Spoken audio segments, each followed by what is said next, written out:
précédente vidéo, avec ma petite Chloé, nous vous avons fait découvrir le monde fabuleux des plantes carnivores. Je vous propose aujourd'hui de les cultiver à la maison, dans un terrarium, donc une bonbonne, et nous allons faire un véritable petit jardin avec ces plantes tout à fait extraordinaires. Alors Chloé, on va commencer par quoi? Par enlever le bouchon. Oui. Qu'est-ce que tu vas faire après? On va mettre les graviers. On va mettre à peu près une couche de 5 cm d'épaisseur. Pourquoi est-ce qu'on met des graviers? Pour faire joli. Alors oui, mais également pour éviter que les racines des plantes puissent aller plonger directement dans l'eau en excès, puisque là, on est dans un milieu étanche et qu'il n'y aura pas d'évacuation par le drainage, comme ça se passe par exemple dans les pots. Alors, ma chérie, on y va. C'est bien. Les plantes carnivores sont acidophiles, c'est-à-dire qu'elles aiment les milieux acides. Or, les gravillons blancs sont généralement en marbre, qui est une roche calcaire. Alors, on a bien nettoyé les graviers, de manière à être certain qu'il n'y ait pas d'éléments organiques qui risqueraient de pourrir et qui nous feraient vraiment un dégât terrible dans le terrarium. Bon, on a choisi une cuillère que l'on utilise d'habitude pour le barbecue pour nous faire une sorte d'outil qui va nous permettre de bien travailler. Qu'est-ce qu'on va mettre comme terre? Du terreau.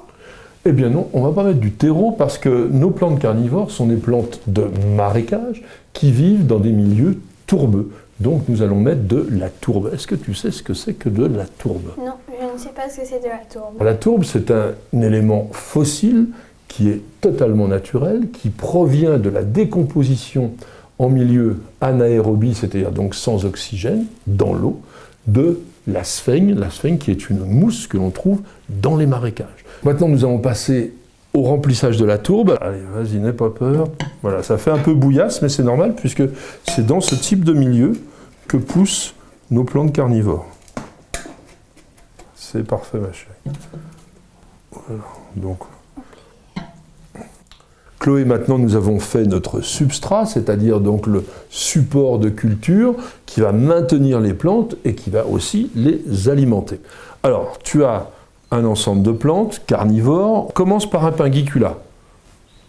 Ah, celle-là? Les pingiculas, c'est quoi? Celle qui colle. Oui, c'est celle qui colle le papier tue-mouche. Alors, tu sais comment on dépote une plante? Oui. On la prend à l'envers, on appuie très légèrement. Voilà. Cette plante, elle est plutôt étalée, donc on va la mettre sur le côté. Donc on va faire un creux, et maintenant tu vas aller glisser ta plante à l'intérieur. Voilà, tout doucement. Fais en sorte que la fleur ne touche pas le bord. Non, pas comme ça, il faut tourner ta plante. Voilà, très bien. Glisse bien les doigts sous les feuilles. Fais en sorte que les feuilles ne soient pas enterrées. Voilà, très bien. Il ne faut pas hésiter à tasser légèrement. Il faut que la plante elle soit bien au contact du sol. Mets la dionée par là. Piège à loup? Oui, c'est le piège à loup, la dionée. Appuie. Attends, c'est un peu dur. Voilà. Là, on a des bonnes racines, on ne les abîme pas. Maintenant, tu vas aller la glisser à l'intérieur, parce qu'il faut des petites mains de fée. Alors, redresse, voilà, super.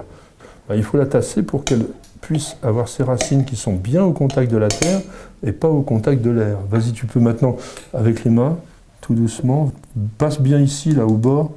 Encore, voilà. On pourrait être tenté maintenant de mettre en place le Sarracenia, mais qu'est-ce qui va se passer si on le met tout de suite? Les tiges, elles vont me gêner. Voilà, ça va gêner pour le reste. Alors on va prendre le gazon. C'est ce qu'on appelle de la sagine. C'est d'ailleurs un cousin de l'œillet. La sagine, ça fleurit blanc. Ici, ça va nous servir de gazon, tout simplement. On va faire le trou. Et toi, tu vas aller glisser ta sagine bien là où il faut.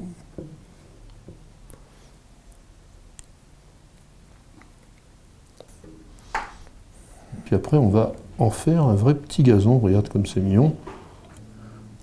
Donc ça, c'est parfait.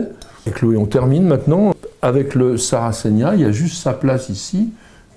Toc. On lève un peu la terre. Allez, on la glisse en la tenant comme ça. Maintenant, tu vas rapporter toute la terre que tu peux tout autour de la plante. Remets-la droite aussi.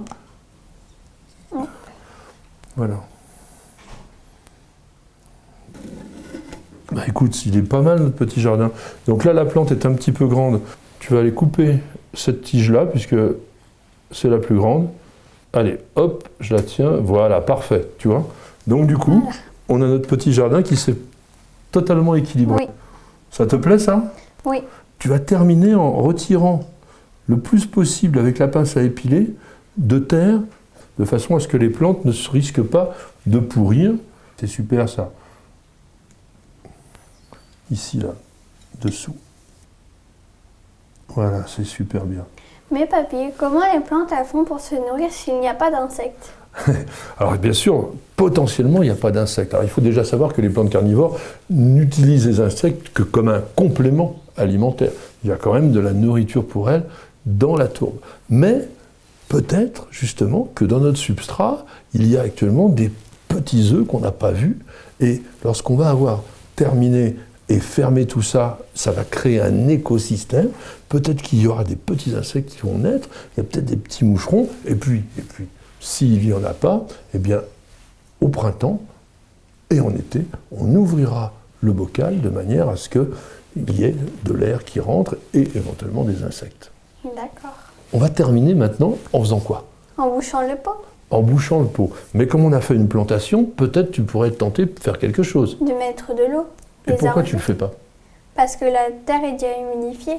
Et voilà, Chloé, c'est déjà une très très bonne jardinière. Elle a compris que notre tourbe avait été complètement imbibée, saturée d'eau. Donc, en posant ton bouchon comme tu vas le faire maintenant, on va donc créer un écosystème fermé.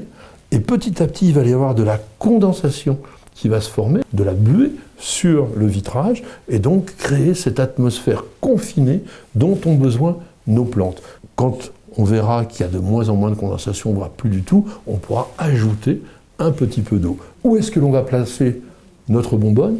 Dans une pièce tempérée de la maison, et surtout pas directement en plein soleil. Pourquoi?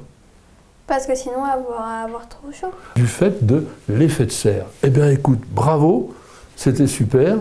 Merci, et à très bientôt pour une nouvelle leçon de kit jardinage. Merci d'avoir regardé notre vidéo, j'espère qu'elle vous aura plu. Alors si vous êtes des passionnés de plantes, de jardin, de botanique, de jardinage, vous êtes tombés à la bonne place. Et savez-vous également que News Jardin TV, c'est un site internet. Nous y avons mis beaucoup d'articles, des photos, des vidéos bien sûr, mais également des dictons et des citations. Alors rendez-vous dès maintenant sur www.newsjardintv.com. À très bientôt.